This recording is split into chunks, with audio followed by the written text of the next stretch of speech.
Mark and I met during our final year of college. We were both engineering students, and our shared passion for problem solving and innovation brought us together. Our connection was instant, and it wasn't long before we were inseparable. We moved in together shortly after graduation, and our relationship only grew stronger. We both secured good jobs in the city and started planning our future together. However, there was one major obstacle in our otherwise perfect life. Mark's mother, Evelyn. From the beginning, Evelyn had her own ideas about what Mark's life should look like, and I wasn't part of that vision. Evelyn had always hoped that Mark would marry Sarah, the daughter of her close friend. Sarah was everything Evelyn wanted in a daughter-in-law: obedient, quiet, and someone who would allow Evelyn to remain the central figure in Mark's life. I, on the other hand, was independent, outspoken, and had my own career ambitions, traits that Evelyn did not appreciate. Despite my efforts to get along with Evelyn, she made it clear that I wasn't welcome in her family. However, Mark and I were deeply in love, and we were determined to make our relationship work. We got engaged a year after moving in together, hoping that Evelyn would come around. But when we announced our engagement, Evelyn was furious. She refused to attend our wedding and went no contact with Mark shortly after, claiming that he had betrayed her by choosing me over her choice. The early days of our relationship were marked by a series of uncomfortable encounters with Evelyn. Before we got engaged, she would invite us over for occasional dinners, and each time Mark and I would go with a glimmer of hope that maybe this time things would be different. But each dinner would turn into a nightmare. Mysteriously, Sarah and her mother would always appear at these dinners as well. Evelyn would put up a pretense that this was a coincidence, but we both knew better. Throughout the dinner, Evelyn would act as if I wasn't even there. She would praise Sarah for her accomplishments, talk about how much she and Mark had in common, and make comments about how they would be such a perfect couple. Mark, to his credit, would try to include me in the conversation and would speak up for us, but Evelyn just didn't care. Her disdain for me was palpable, and it was clear that she was determined to break us apart. These dinners continued even after our engagement. Evelyn would call Mark, asking him to come over for a family dinner, insisting that she wanted to make amends and support our relationship. But each time, Sarah and her mother would mysteriously be there, and the cycle would repeat. Evelyn would continue to ignore me, making it clear that she still hoped Mark would leave me for Sarah. It was exhausting, and each dinner left me feeling more isolated and hurt. Mark saw through his mother's manipulations, but it was still difficult for him to fully cut ties with her. She was, after all, his mother. As our wedding approached, the tension with Evelyn only grew. She would send Mark texts and leave voicemails, begging him to reconsider and marry Sarah instead. She claimed that marrying me would ruin his life and that he was making the biggest mistake of his life. Mark, of course, ignored her pleas and stood by me, but the emotional toll was undeniable. It was during this time that Evelyn made the decision to go no contact with Mark. She told him that if he went through with the wedding, he would no longer be her son. Mark was devastated, but he didn't let it deter him from marrying me. Our wedding day was beautiful, filled with love and happiness, but there was a lingering sadness that his mother had chosen not to be there. We tried to move on with our lives, hoping that Evelyn would eventually come around, but she never did. She refused to acknowledge our marriage, our home, or even our children when they were born. For 5 years, Evelyn remained absent from our lives, holding on to her bitterness and resentment. During those 5 years, Mark and I built a wonderful life together. His career took off and we bought a lovely home where we raised our 2 children, a boy and a girl. Despite the absence of his mother, we were happy. But deep down, I knew that the estrangement weighed heavily on Mark. He loved his mother, and it broke his heart that she couldn't accept our marriage. A few months ago, our world was turned upside down when Mark was diagnosed with an aggressive form of cancer. The prognosis was grim, and despite the best efforts of the doctors, his condition deteriorated rapidly. As Mark's health declined, he made one last attempt to reach out to his mother, hoping for some form of reconciliation, but Evelyn never responded. Mark passed away with a broken heart, knowing that his mother would never accept our family. The day of Mark's funeral was a day I had dreaded since the moment we received his diagnosis. Losing Mark was the most painful experience of my life, and the thought of saying goodbye to him forever was unbearable. The funeral was a small, private affair attended by close friends, family, and colleagues who had known and loved Mark. I had deliberately chosen not to inform Evelyn about the funeral, knowing that her presence would only add to the emotional turmoil of the day. But to my shock, Evelyn showed up. She stormed into the funeral, her face contorted with anger and resentment. The room fell silent as she marched up to me, her voice dripping with venom as she accused me of having no right to mourn Mark's death. She claimed that I had stolen her son from her and that I was the reason he was dead. Her words cut deep, but I held my ground, knowing that this was her way of dealing with her own guilt and grief. But Evelyn wasn't alone. She demanded that we settle the matter of Mark's finances before the funeral could proceed. She claimed that as his mother, she had a right to whatever Mark had left behind and that she deserved to know how his assets would be distributed. The audacity of her demand was astounding, but I wasn't entirely surprised. Evelyn had always been more concerned with control and power than with genuine love or compassion. Fortunately, Mark had anticipated that Evelyn might try something like this.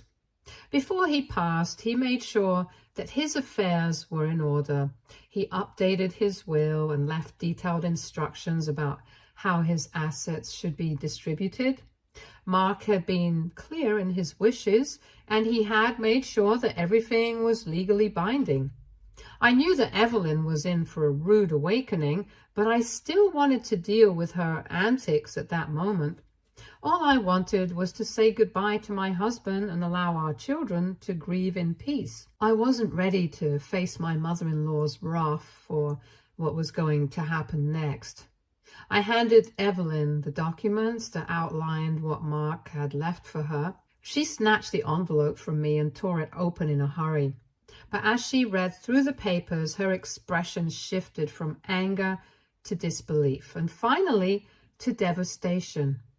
Mark had left his mother nothing but a letter. In it, he explained how much her actions had hurt him over the years. He told her that he had always hoped for reconciliation, but that her refusal to accept our family had left him with no choice but to cut her out of his life. He made it clear that all of his assets would go to me and our children, and that he hoped she would find peace in knowing that he had lived a happy life despite her absence. Evelyn started tearing up, and even though I thought that I could never sympathize with her again, at that moment I felt sad for her.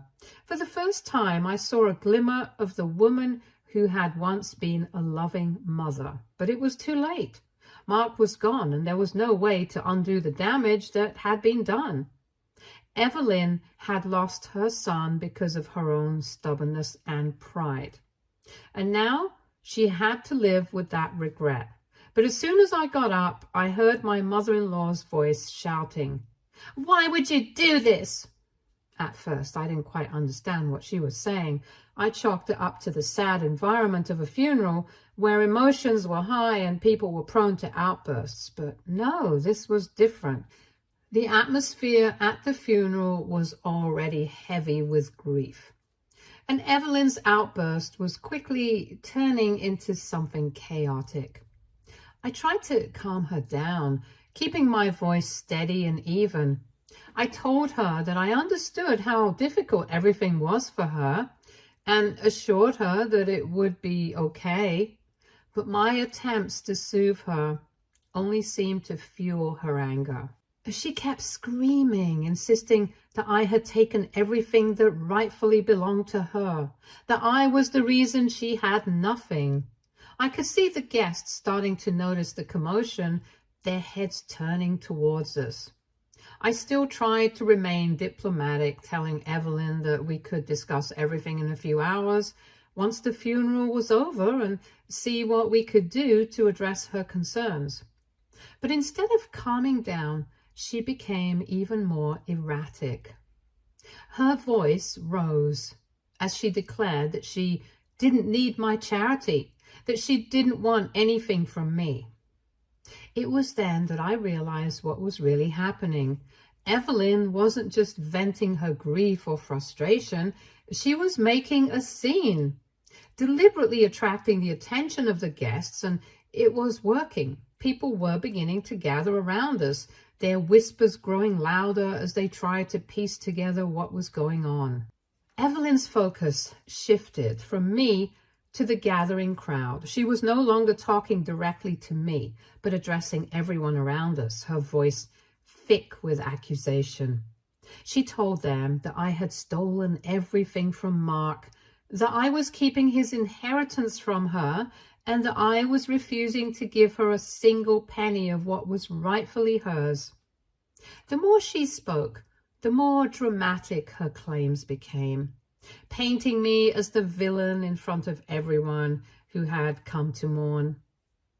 The guests looked on in shock and confusion, some glancing at me as if searching for confirmation or denial of her accusations.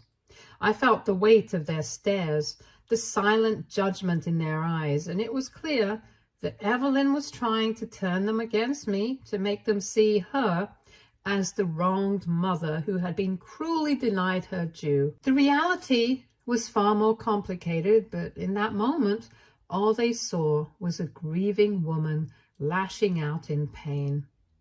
I stood there, frozen for a moment, unsure of how to respond. This was supposed to be a day to honor Mark's memory, a day for our children and me to say our final goodbyes. Instead, it was turning into a spectacle, a public airing of grievances that should have remained private. I felt a mix of emotions, anger, sadness, frustration, but I knew I had to remain composed. Reacting with anger would only feed into Evelyn's narrative and make things worse. As Evelyn continued her tirade, I noticed some of the guests beginning to exchange uneasy glances. A few of them started to approach me, quietly asking if there was anything they could do to help. But what could they do? This wasn't just about money or inheritance.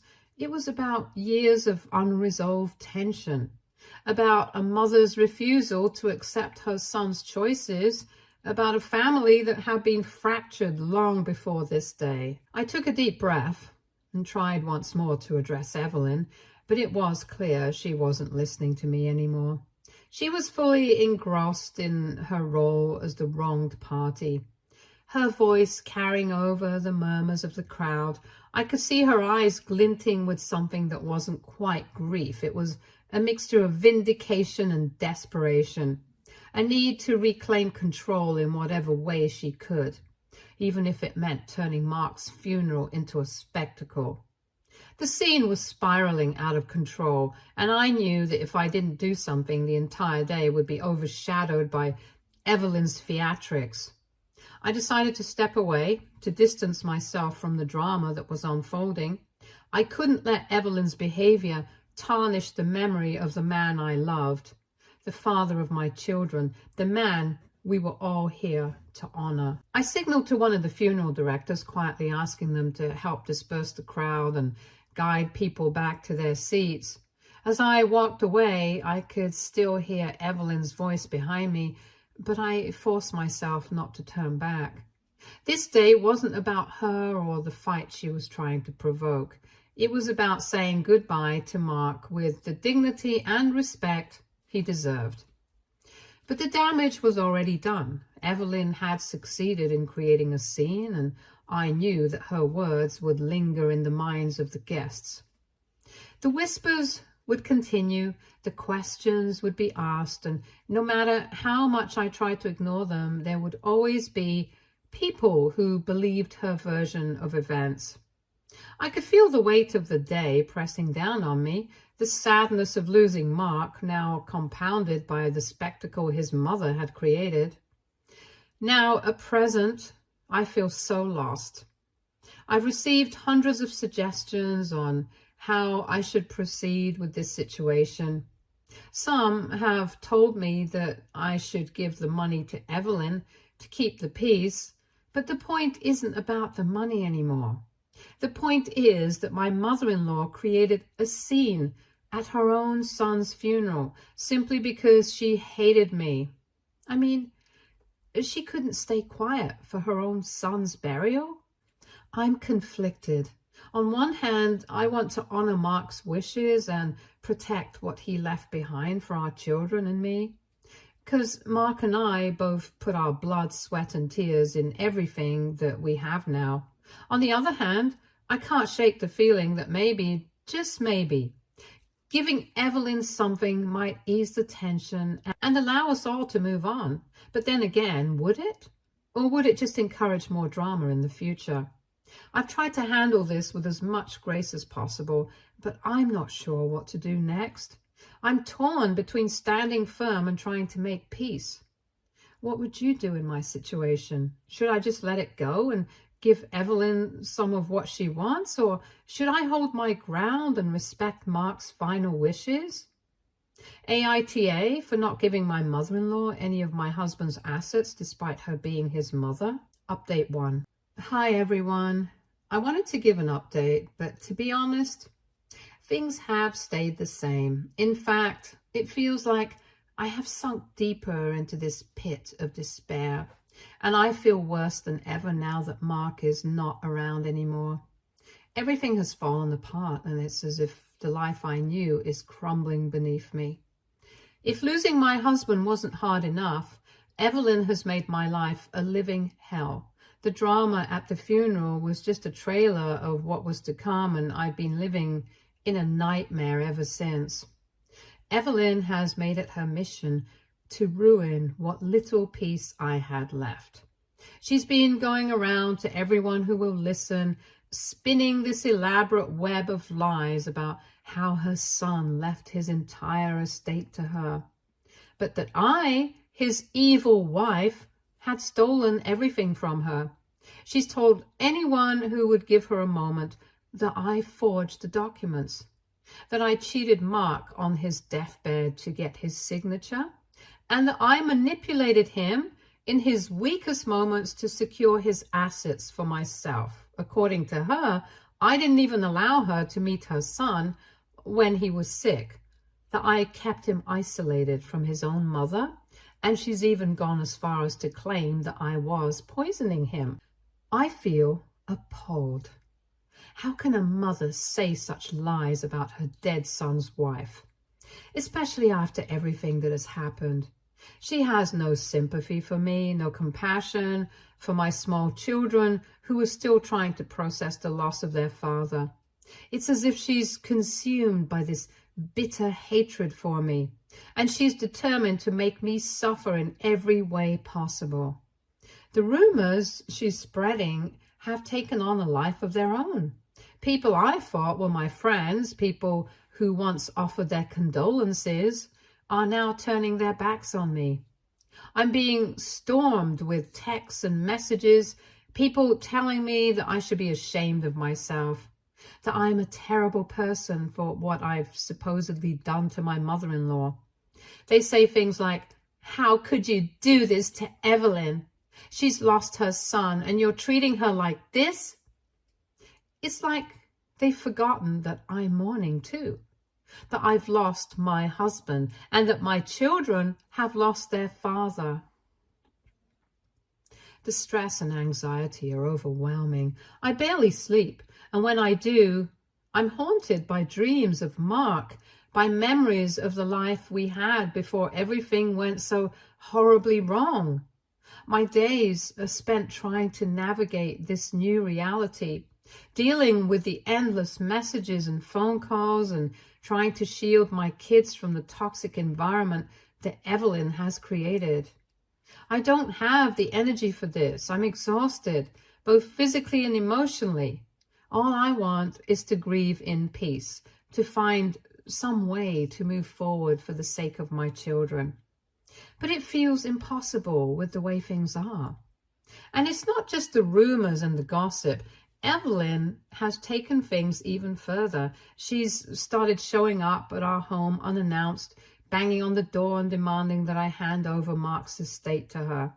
She yells at me through the door, accusing me of being a thief, a liar, and worse.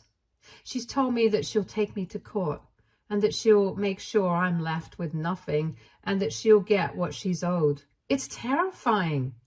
I'm constantly on edge, never knowing when she might show up again. I've had to call the police on her more than once, but it's not enough to keep her away. She's relentless, and it feels like there's no escape from her wrath. I'm at my wit's end. I've considered getting a restraining order, but I worry about what that might do to my kids. They've already lost their father, and I don't want to put them through any more trauma. But at the same time, I can't keep living like this. I can't keep pretending that everything is okay when it's not. The only thing that's kept me going is the support from all of you. Your comments and messages have been a ray of hope in this dark time, and I can't thank you enough for that. Knowing that there are people out there who understand, who see through the lies and who are on my side has made all the difference. But I'm still so conflicted. Part of me wants to fight back, to take Evelyn to court and prove that everything she says is a lie. I have the documents, the proof that Mark wanted me and our children to be taken care of, and I know that I'm in the right. But another part of me just wants to give in and to hand over whatever she wants and be done with it. Maybe then she'll leave us alone and we can finally have some peace. But deep down, I know that even if I gave her everything, it wouldn't be enough. Evelyn would find some other way to hurt me, to punish me for taking Mark away from her. I feel trapped, like there's no good solution to any of this. I'm trying to be strong for my kids, but every day feels like a battle that I'm losing. I keep replaying the events in my mind, wondering if there was something I could have done differently, something that would have made this all less painful. But the truth is, there's nothing I can do to change the past, and I have no idea how to handle the present. Right now, I'm just trying to take things one day at a time, but it's so hard when every day brings a new challenge, a new attack from Evelyn or someone she's convinced to turn against me. I feel so isolated, so alone in all of this. I'm doing my best to stay strong, but there are moments when I feel like I'm about to break. And it scares me because I know that I can't afford to break. Not now, not with everything that's at stake. I just wish this nightmare would end. I wish I could wake up and find that Mark is still here and that none of this ever happened, but I know that's not possible. And I have to find a way to move forward for my sake and for the sake of my children. I just don't know how to do that when it feels like the world is crashing down around me. Thank you again for all your support. It means more to me than I can put into words. I'll try to keep you all updated as things progress, but for now, I'm just trying to survive each day as it comes. If anyone has any advice or suggestions on how to deal with this, I'm all ears. I could really use some guidance right now because I honestly don't know what to do anymore. Update 2. Hi everyone. I've finally taken the advice that many of you gave me. I'm done with Evelyn's relentless actions and I refuse to tolerate this manic behavior any longer. After everything she's put me through, I realized that enough was enough. I've hired a lawyer who also happens to be a close friend of mine, and we're moving forward with a lawsuit against Evelyn. I'm suing her for harassment, emotional distress, defamation, and trespassing for all the times she's banged on my door demanding her money and causing chaos in my life. My lawyer assured me that we have a solid case. There's no shortage of evidence against Evelyn. For starters, there are hundreds of voicemails and text messages that she's bombarded me with, each one filled with venomous accusations and threats. These messages alone paint a clear picture of her ongoing harassment. But that's not all. Our home security cameras have recorded every time Evelyn showed up at my house, pounding on the door, trying to force her way inside. The recordings are undeniable proof of her trespassing, and they show just how far she's willing to go to terrorize me and my children. With all of this evidence in hand, we officially filed the case and promptly sent a legal notice to Evelyn. It was a surreal moment knowing that I was finally taking a stand and fighting back against the person who had made my life unbearable. I knew there would be backlash and I was prepared for it. But what surprised me was the level of support I started receiving almost immediately after the legal notice was delivered. At the same time, I decided it was time to confront the people who had been attacking me based on Evelyn's lies. I replied to several of the text messages I had received over the past few days, including one from Mark's aunt. She had been very close to us, and her text had been particularly hurtful, accusing me of appalling behavior and claiming that I had taken Evelyn's rightful inheritance. It stung to read those words, especially from someone I thought knew me better than that. But I knew I had to respond, if only to set the record straight. I told Mark's aunt that while she and everyone else seemed eager to sympathize with Evelyn's loss, not one of them had considered for a second that I had lost my partner, the love of my life. I was grieving too, trying to cope with an unimaginable loss while pretending to be strong for the sake of my kids. I explained to her exactly what had happened, that Mark had made sure our children and I would be taken care of, and that everything Evelyn was saying was a lie. I made it clear that this was the first and last time I would explain myself to anyone regarding this situation. Moving forward, I asked that all of them maintain their distance from me and my family. I needed to focus on healing and protecting my children, and I couldn't do that if I was constantly being attacked and questioned by those who should have been supporting me. It was a difficult message to send, but it felt like a weight had been lifted off my shoulders once it was done. I finally felt like I had some form of control over the situation, something that had been sorely lacking since Mark's death. And surprisingly, it seems that Mark's aunt took my words to heart. She must have shared what I told her with the rest of the family, because within hours I was flooded with texts again. But this time the messages were filled with apologies. People who had been so quick to judge me and to believe the worst about me were now reaching out to say they were sorry. They told me they had been wrong to believe Evelyn's lies, that they had let their emotions cloud their judgment. Some even admitted that they had been swept up in Evelyn's grief and hadn't stopped to consider what I might be going through. It was a relief to know that the truth was finally coming to light, that at least some of the people who had turned against me were now starting to see things for what they really were. I'm not going to pretend that everything is suddenly okay, because it's not. The pain of losing Mark is still there, and it will be for a long time. But it is a bit relaxing to know that at least my friends and family now understand that I wasn't the one in the wrong. I'm still receiving support from those who truly care about me, and it means the world to me to know that I'm not alone in this fight. For now, I'm focusing on carrying on with my life, taking care of my kids, and seeing how the lawsuit progresses. I'm hopeful that things will be in our favor, and that once this is all over, we'll finally be able to move on and find some peace. I know it won't be easy, but I'm determined to see this through for myself and for my children.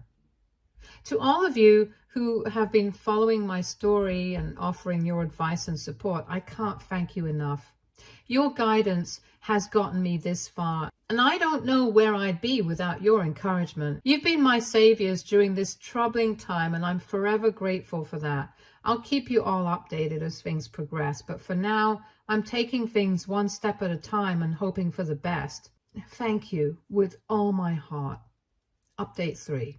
Hi everyone, I hope you're all doing well. It's been a while since I last updated, but something significant has happened, and I wanted to share it with you all. Just a day or two after we filed the lawsuit, Evelyn sent me an email. In it, she expressed what she claimed to be genuine remorse, saying that she was deeply sorry for everything she has done. She wrote that she had been blinded by grief and didn't realize the extent of her actions. Evelyn even promised to keep a check on her behavior moving forward and assured me that she would maintain her distance from my family and me. Honestly, I didn't believe her for a second. After years of her toxic behavior and the recent days of sheer hell that she put me through, I found it hard to accept that she suddenly felt apologetic. It was clear to me that this email was a reaction to the legal notice we had sent her. The timing was too convenient, and the tone of the email felt like she was trying to cover herself rather than actually making amends, so I chose not to respond to her email at all. I knew better than to fall for what felt like yet another one of her manipulative tactics. Later that day, I received an unexpected visit from Mark's aunt. Initially, I was hesitant to see her after everything she had accused me of, but I reminded myself that she had come to understand my side of the story. If nothing else, I owed it to the memories of better times to hear her out. As soon as we sat down, she began apologizing profusely for everything she had said and done. I could tell she was genuinely remorseful, and I appreciated her willingness to admit that she had been wrong. I told her that it was okay now, that I understood she had been caught up in the chaos and emotions surrounding Mark's death.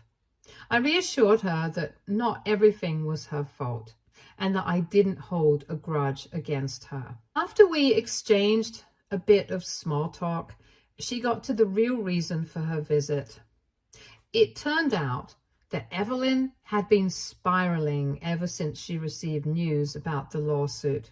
Apparently, she was beside herself with worry. She realized she couldn't afford the financial and emotional toll of a legal battle, and she never anticipated that things would escalate this far. Essentially, she hadn't expected me to take any real action against her. I listened to what Mark's aunt had to say, but I remained firm in my resolve. I told her that this lawsuit was happening and that Evelyn had to face the consequences of her actions. There was no going back now. Evelyn had crossed too many lines, and she needed to understand that her behavior had real-world consequences. After we discussed a few more things, Mark's aunt left, but her visit got me thinking. I wanted Evelyn to be held accountable for everything she had done, but at the same time, I was acutely aware that a drawn-out lawsuit would be mentally and emotionally taxing, not just for me, but for my kids as well. Last thing I wanted was to prolong the pain and stress we were already feeling. I decided to call my lawyer friend and explain the situation. We discussed the possibility of finding an alternative resolution that wouldn't involve going through a lengthy legal process. My lawyer came up with a solution that seemed like the best of both worlds. We could withdraw the lawsuit, but only if Evelyn agreed to sign a settlement agreement. The terms would include a binding commitment from Evelyn to never trouble my family again. She would be legally required to maintain a safe distance from both of my children and me. Additionally, the agreement would state that Mark had left all of his estate to us and none to her, and that she fully accepted this decision. After we finalized the details, my lawyer reached out to Evelyn to inform her of the offer. It didn't take long for Evelyn to realize that this was the best outcome she could hope for. She agreed to the terms, and very soon after, we withdrew the lawsuit and had the settlement agreement signed. While this didn't erase all the damage she had done, it did bring a sense of closure to the situation. Even after the agreement was signed, Evelyn made several attempts to apologize to me, but her words no longer held any meaning. I had heard enough lies and excuses from her to last a lifetime, and I wasn't interested in hearing anymore. The damage had been done, and while I was willing to let go of the legal battle, I wasn't willing to let her back into my life in any meaningful way. Now it finally feels like things might settle down. I feel like I can finally think clearly without the constant dread of Evelyn's next move hanging over me. The road ahead is still difficult, and I miss Mark more than words can express, but at least with this chapter behind us, my children and I can focus on healing and moving forward. I want to extend my deepest thanks to all of you who have supported me through this ordeal. Your advice and encouragement have been invaluable, and I don't know where I would be without the strength you've helped me find. For now, I'm taking things one day at a time, but I'm hopeful that the worst is behind us. Thank you from the bottom of my heart. Your kindness has been a beacon of light during one of the darkest times of my life. Stay tuned for more stories from Our Girl Relationships.